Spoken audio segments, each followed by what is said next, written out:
من الشیطان الرجیم بسم الله الرحمن الرحیم. زما د دې رحمت آباد محلې عزتمن مشرانو،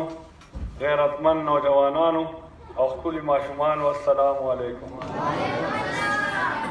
بعد د سلام زه مخکې په الیکشن کې چې ګرځېدم نو ما به دوه درې خبرې کولې چې د منافق سړي درې نښې: یو چې دی کومه خبره کوي نو دروغ وایي،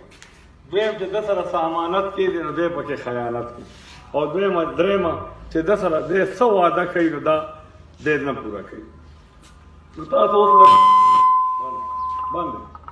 تاسو اوس لږ سوچ وکړئ چې په الیکشن کې کومو خلکو راغلي وو، هغه 1 کروڑ نوکرۍ یې څه شي او هغه 50 لکه کورونه یې څه شي. نو دروغ یې ویلي وو. دویمه دا خبره چې موږ ورته اوټ ورکړی وو، امانت مو ورکړی وو چې ته به ځې هلته او زموږ د علاقې د دې خلکو مسلې به حل کړې، دا ځوانانو ته به نوکري ورکړې، بېروزګاره ته به روزګار ګورې او غریب سړي حالت به ښه کړې، اوړه به ارزانه، غوړي به ارزانه، تیل به ارزانه، چیني به ارزانه. نو چې هغه امانت موږ نه هلته یوړو نو چې په کم ټټو بیا قوم سرولو نو قوم یې د ټټو نه وغورځولو او دی بې په خپله سور شو. نو څومره د افسوس خبره ده چې آیا منافقت نور څه ته وایي. نو درې واړه خبرې پې وعده خلافي مو وکړه چې څه وعدې یې دلته ښه دروغ یې مو ووایي او امانت کې هم خیانت وکړو. نو اوس خو الیکشن نشته چې زه الیکشن ته راغلی یم، خو زه دا یو خبره بیا کوم چې تاسو نه زما خلاصې نه کېږي،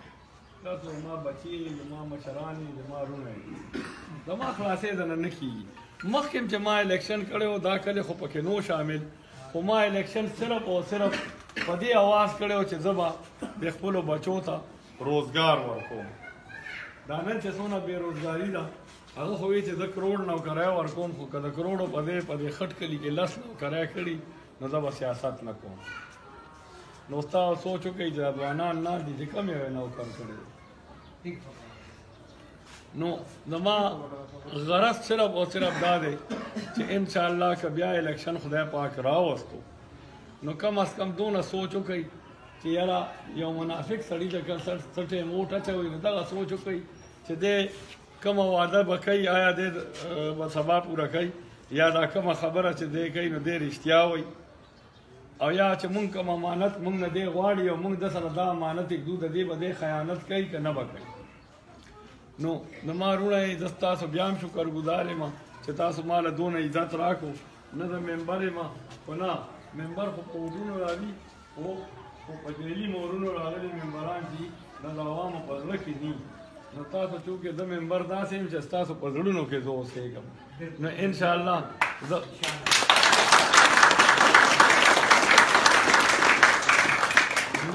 د زړه حکومت چې دی دا پوخ دی او د اوټ حکومت چې دی نو دا پوخ نه دی، ځکه چې کوم سړی یو ځل د چا زړه ته کوشي نو دی ټول عمر هغه ته یادي او خلک یې هم قدر کوي او دی د خلکو هم عزت کوي. نو چې نن څنګه تاسو ما ته عزت راکړو نو انشاءالله دا امید لرئ چې زه به هم تاسو ته د دې نه ډېر عزت در کوم انشاءالله.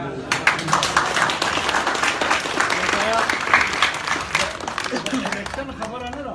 خو د خلکو د زندګۍ خبره ده، د خلکو د عزت خبره ده، د خلکو د روزګار خبره ده. ته ما ته دا ووایه چې د عوامو ته چا عزت ورکړو بیا په دې 2.5 کاله کې چې دا 2.5 کاله حکومت وشو نو چا ته تپوس له څوک راغلو چې ته بیمار یې یاره ما خو تا نه ووټ اخیستی و، ته بیمار شوی آیا نو یا مثال دی دا اوړه دونه ګران شوي دي تا چا تپوس کړی چې د 400 بورې په 1500 ونو اوس په 1400 ده. ښه نو غریب څوک آیا چې 1500 روپۍ د چا دیاړي وه نو 2000 شوې ده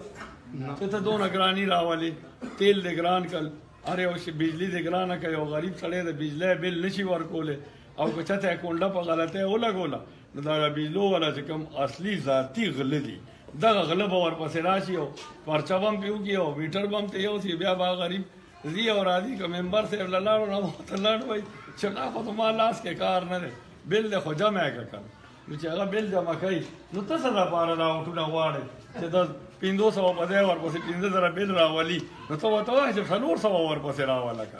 نو 400 نه راولي او چې 15,000 ورپسې رالي نو ورته چې بل جمع کړه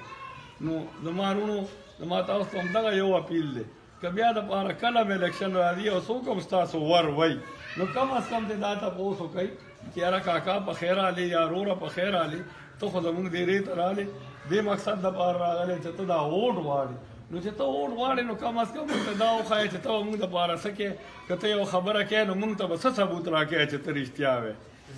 یا ته به مثال دا واده چې موږ سره کوې نو ته به څنګه پوره کوې موږ ته څه ثبوت راکړې یا موږ نه چې دا ووټ په امانت شکل کې وړي هلته او اسلام آباد کې به خپل ټټو سوري ته کوې که نه او موږ نه هېر عوام دې هېر شي او خپل مقصد دې یاد شي نو مهرباني وکړئ چې کم از کم سوچ کوئ چې کله هم چا سره یو واده کوئ زه خو د حجرې جومات سړی یم ما ډېرو خبرو په سیاست زه نه پوهېږم خو انشاءالله ستاسو د غیرت د پښتو او په دې عزت خبره زه د ټولو نه ښه پوهېږم د دې نه علاوه تاسو څه کار هم راځي او یو کار تاسو نه کېږي او په لشلو روپۍ کېږي نو زما تاسو سره دا وعده چې انشاءالله زه به دا تاسو ته د جیب نه کوم تاسو به بل ته نه کښېنوم